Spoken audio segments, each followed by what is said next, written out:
அஸ்ஸலாமு அலைக்கும். Welcome to Afreen cooking vlog. இன்றைக்கி நம்ம கத்திரிக்காய் செடியில் கத்திரிக்காய் தான் பறிக்கிறோம். நம்ம விதை தான் போட்டோம், கத்திரிக்காய் விதை. அது நல்லா செடியாகி மரமாகிடுச்சு பாருங்கள். நிறையா பூ பூத்துருக்கு. இந்த இந்த கத்திரி கலர் பூ பூத்துருக்குல்ல, அதுதான் வந்து கத்திரிக்காய். இது பூவாக இருந்து அப்படியே காயாக மாறிடும். நிறைய கத்திரிக்காய் வந்து உள்ளே நிறையா கிடக்குது, வந்து தெரியலை. நிறையா கிளைகள் இருக்கனால அந்த கத்திரிக்காயெல்லாம் தெரியலை.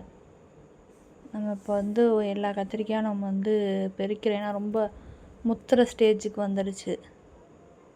இப்போ பறித்தா தான் அது நல்லாயிருக்கும். நம்ம இது மாதிரி விதைகள் தான் நம்ம வாங்கி போட்டோம். கத்திரிக்காய் விதை, வெண்டைக்காய் விதை, முள்ளங்கி எல்லாமே விதை வந்து நம்மளுக்கு தனியாக விற்கும்.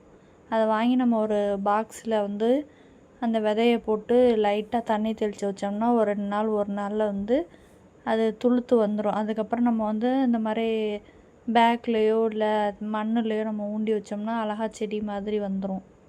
அதுலேருந்து நம்ம நிறைய காய்கறிகள் வந்து நம்ம வந்து பறிச்சுக்கலாம். இந்த மாதிரி விதை வாங்கி நீங்களும் இந்த மாதிரி பாக்ஸில் போட்டு இந்த மாதிரி நீங்களும் ஊண்டி வைக்கலாம். இந்த பாருங்க, நிறையா அதில் வந்து பூ பூத்துருக்கு. அது வந்து இந்த பூ தாங்காமல் அப்படியே செடியே சாஞ்சிருச்சு. அது உள்ள கத்திரிக்காய் நிறைய கிடக்கு, அது தெரியலை. அதில் வந்து இப்போ பறிக்கிறதுமே நிறையா தெரியல.